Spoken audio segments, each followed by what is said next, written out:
मैं सदग्रंथ का तो बहुत पुराना शौकीन हूँ और मेरा जो बीए और एमए है दोनों दर्शन शास्त्र में है।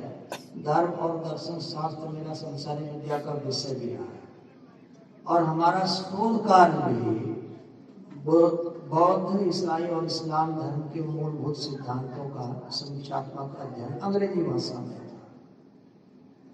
तो इन सब शास्त्रों से मैं बहुत दिन से जुड़ा हुआ धर्म में ज्यादा सक्रिय होने के पहले से। परंतु वे लोग जो अविवेकी हैं, चिंतन करने वाले लोग नहीं हैं, उनके घर में आप ये शास्त्र पहुंचा भी देंगे तो उसको कूड़े के दर में फेंक के बेच देते हैं। ऐसा हम देखे हैं बहुत ज्यादा।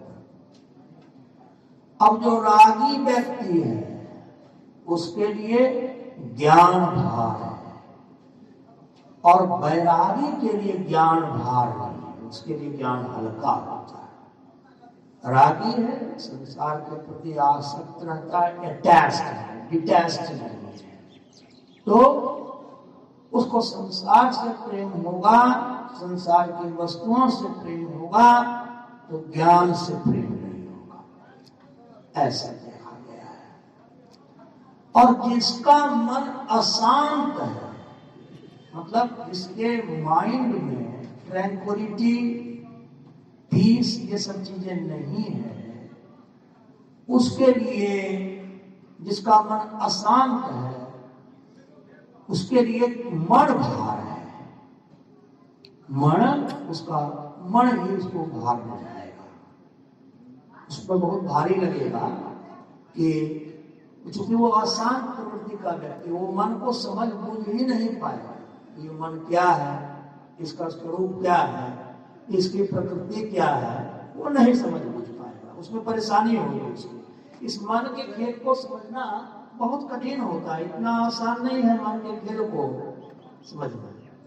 और जो आत्मज्ञानी नहीं है, जो अपनी आत्मा को नहीं जानता है कि उसकी आत्मा का स्वरूप क्या है, वह उसकी आत्मा की क्या क्या क्षमता है, उसके लिए खुद अपना ही शरीर भार होता है। अब इसका व्यवहारिक पक्ष में देख लेता हूं। बहुत से लोग परमात्मा, आत्मा को खोजने का प्रयास जो जीवन भर नहीं करते, वह जब वृद्धावस्था में जाते हैं तो मनाते हैं, हे भगवान, बेकार इस शरीर को दे दिया, वो तो भारी है, जितना जल्दी हो सके उसको उठाइए दुनिया से। क्यों? क्योंकि वह आत्मज्ञानी नहीं है। अगर वह आत्मज्ञानी होता तो ऐसा कभी नहीं करता। अरे यह वह शरीर है जिस शरीर में दशम द्वार है, और उस दशम द्वार के रास्ते से जब आप परमात्मा की तरफ बढ़ेंगे तब आपको इस शरीर की महत्ता का अनुभव होगा। उसके पहले उसका अनुभव आपको नहीं होगा। इसलिए कहा गया जो आत्मज्ञानी नहीं है, जो अपनी आत्मा को, सेल्फ को, स्पिरिट को, सोल को, जिसका कोई ज्ञान नहीं है, उसको अपना शरीर ही भार लगता है। इस शरीर के अंदर आत्मा रहती है और उस अंदर की आत्मा को योग की प्रक्रिया से खोजना पड़ता है, प्राप्त करना पड़ता है। शरीर के अंदर आत्मा है, जैसे दूध के अंदर मक्खन है, घी है, बाहर बाहर दिखता तो नहीं है, परंतु उस घी को मच करके निकालना पड़ता है। उसी तरीके से समझने के लिए सीधे आत्मा कह देंगे तो वो तो कठिन पड़ जाता है।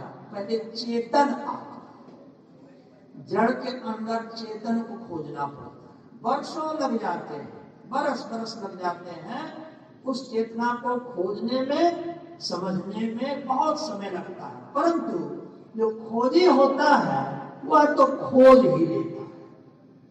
फिर आगे महोपनिषद में कहा गया कि मोक्ष के द्वार पर 4 द्वारपाल रहते हैं, सम, विचार, संतोष और साधु संग। सम, समता की दृष्टि, समता की दृष्टि, इसको सम कहते हैं। फिर जो मोक्ष को प्राप्त करने का अधिकारी होगा या मोक्ष पद पर आसीन करने वाला होगा, वह व्यक्ति बहुत विचारवान होगा। मतलब उसको अंग्रेजी में पॉन्डरर कहते हैं, जो चिंतन मनन करेगा कि क्या सही है, क्या गलत है, क्या सार है, क्या आसार है। आप देखो ना, इस संसार में सभी चीजें लेने की, ग्रहण करने की नहीं है। कुछ चीजें लेने की, जैसे साधु संग में रहना चाहिए, ये काम की चीजें। गुरु की भक्ति करनी चाहिए, ये काम की चीजें। ध्यान करना चाहिए, यह काम की बात है। इसके अतिरिक्त और जो कुछ भी है वह असार चीज। ये कैसे आप समझेंगे विचार करने को। इसलिए मोक्ष के द्वार पर ये विचारवान व्यक्ति काफी, उसको काफी संतोष रहेगा। संतोष किस संदर्भ में रहेगा? संसार की वस्तुओं के उपलब्धि के संदर्भ में। सब संसार की वस्तुएं हमें छोड़कर जाना है, तो आप में संतोष नहीं रहेगा। आपका जाना पाना तो आपको मोक्ष है, परंतु आप संसार की वस्तुओं की तरफ आपका झुकाव होता रहेगा। फिर जो साधु संग में नहीं है वह मोक्ष को प्राप्त नहीं कर सकेगा। क्यों? क्योंकि प्रथम भक्ति संतन कर संगा।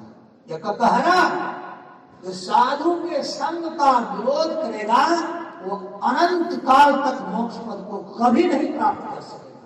इसलिए मोक्ष में और परमात्मा के संदर्भ में साधु और संग, इसके अतिरिक्त और कोई भी काम के नहीं होते और कोई भी बड़े भी नहीं होते परमात्मा के संदर्भ में। परंतु संसार में अगर आपको कुछ चाहिए तब आपको दूसरे से भी मतलब रखना पड़ेगा।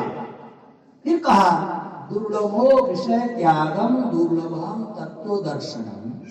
दुर्लभो सहजावस्था, सदगुरु के कृपा के बिना विषय का त्याग संभव नहीं हो सकता। कैसे? ये विषय क्या है? रूप, रस, गंध, स्पर्श और शब्द। ये 5 विषय हैं, इसको ऑब्जेक्ट कहते हैं। इसी विषय को हमारी ज्ञान इंद्रियां बार बार ग्रहण करती रहती है। परंतु अगर